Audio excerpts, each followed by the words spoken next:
Like many people, I was really looking forward to getting my hands on the Q3 43.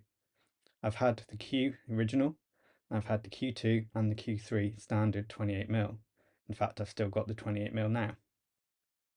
The 28mm focal length never really sat right with me, despite me absolutely loving the Q body, the way it handles, the way it looks, and the sharpness of the lens as well. It's just that focal length, I could never really get to grips with it. I got an amazing deal on a brand new sealed Leica Q3 the other day. It was a price that I couldn't turn down, so I bit the bullet and went for it.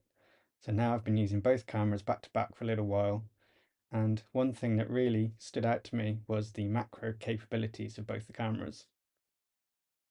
I thought that with the longer focal length, the 43 would be much better at macro. You'd be able to get much closer in.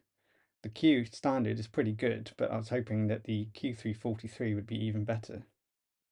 I was quite surprised then when I did some macro for the first time with the 43 that actually you couldn't get any closer. It's actually a little bit further away than the 28.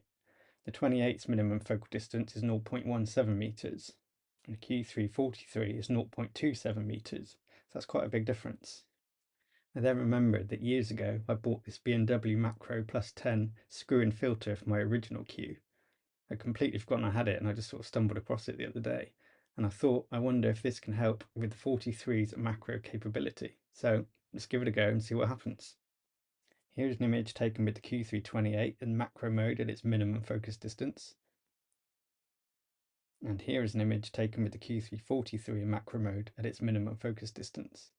As you can see, the Q328 is actually a little bit closer. So what happens when we screw the filter in then? Let's have a look. This is the Q328 with the filter attached at the minimum focus distance. And this is the Q343 with the filter attached at the minimum focal distance. As you can see now, the Q343 is actually quite a bit closer than the 28. There is, however, one fatal flaw with this method. You can see the amount of disgusting dust that's built up on my camera over the last few months. Oh, and as well as the Leica. What's Leica, you ask? Well, let's have a look at petapixel. Stands for longitudinal chromatic aberration and refers to colour fringing in the foreground and background outfocus areas and incredibly difficult to get rid of in post-production. Yeah, thanks guys. You can see it's particularly bad in this shot. One half of the image is yellow, the other half is blue, and there's a little bit of red in there too. It does not look good. I don't know if it's just this filter. I thought B&W was supposed to be quite a good brand.